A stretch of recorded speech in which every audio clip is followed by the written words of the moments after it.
We move now to drought. The federal government is forecasting alarmingly low water levels at Lake Mead. We'll learn more about that ahead. But first, a look at how drought is impacting Nevada's state animal, the desert bighorn sheep. Historically, pneumonia has acted as one of their fiercest enemies, but more recently, drought in the Muddy and Black Mountains near Valley of Fire State Park forced the state's animal to be moved out of state in a process known as translocation. Inside each of the bags you see dangling from that helicopter is a desert bighorn sheep. They probably feel like they're abducted by aliens. They're Nevada's state animal, and on a hot morning in June, the days-long process of capturing and translocating more than 100 of them got underway at Valley of Fire State Park. You know, we do it in the summertime because it gives these sheep time to acclimate to their new home. We're moving them to a latitude of Elko or Salt Lake City.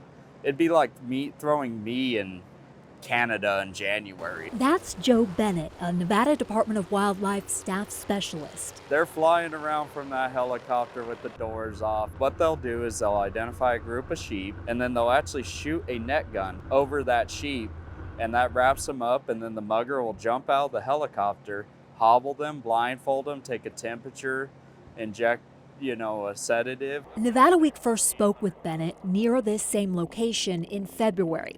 That's when, for an unprecedented third year out of the last four, the state's wildlife department hauled water to the bighorn sheep here, depositing it in man-made water developments called guzzlers. And I'll tell you, the worst day of my career was when we were flying bighorn sheep surveys in 2020, and we flew over a guzzler in the West Muddies a few miles from here. And there were dead sheep at that water development because the guzzler was dry. I hate saying that on camera, but I don't want to see that again. Which is why Bennett says this translocation is necessary, because even though the water hauls help, rainfall is still required to sustain the vegetation the sheep eat. The biggest issue is forage at this point. So what I would say is by removing sheep, you're actually going to see a positive response from the other sheep because there's less competition for resources or groceries. And Bennett says the 139 sheep that were removed stand to benefit as well. They're going to be in lush, belly-high grass. I wouldn't be surprised if in a year these sheep don't put on 30, 40 pounds. After the helicopter released the sheep, recording their weight was the first step these teams took before carrying them inside this tent for a thorough evaluation. In here is where veterinarians, volunteers, and biologists are all working together to collect samples, blood samples, fecal samples, nasal swabs, tonsil swabs, all of this to determine whether these sheep have any diseases. The biggest risk factor for mortality or death is pneumonia. A lot of herds have declined due to that bacteria, and we're trying to repopulate those areas. Virginia Stout is a wildlife veterinarian for the Utah Division of Wildlife Resources. Once she and her staff determined that these bighorn sheep did not have pneumonia, they transported a portion of them back home. It's exciting to actually have the opportunity to have more sheep on the landscape and be able to move them around Utah. The other sheep went to the Tobin and Cortez ranges in northern Nevada. Patrick Cummings was part of the crew that loaded them in the trailer to be towed there. Let's start off with the scratch on your face. The scratch on my face. What happened? I didn't, it would have been probably in the trailer. We've got some older rams. They're heavier, they can have an attitude. Cummings also serves as the president of the Fraternity of the Desert Bighorn. Founded in 1964 in Las Vegas, the nonprofit donated $100,000 to this capture and translocation.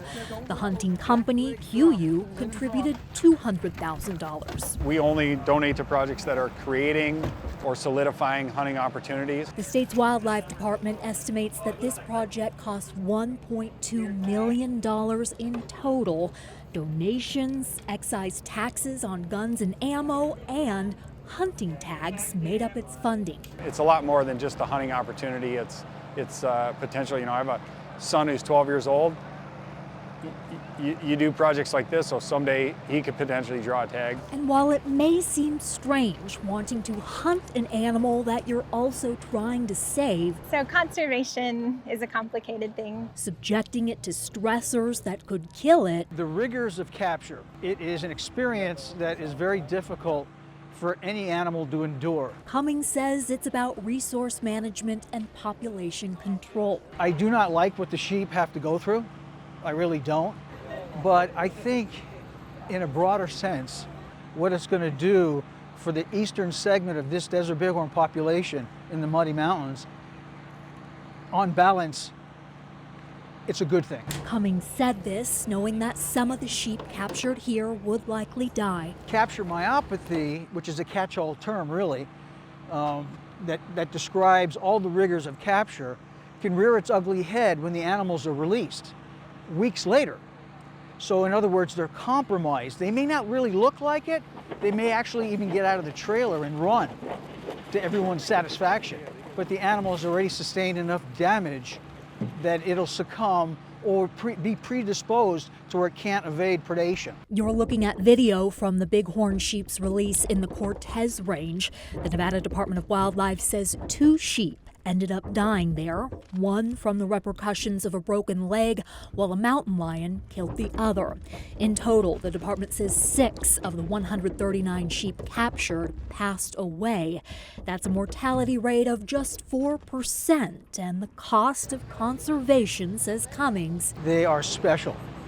They are the iconic state animal. And there's not that many of them. In order to stabilize the bighorn sheep populations that pneumonia has ravaged and prolonged drought now threatens.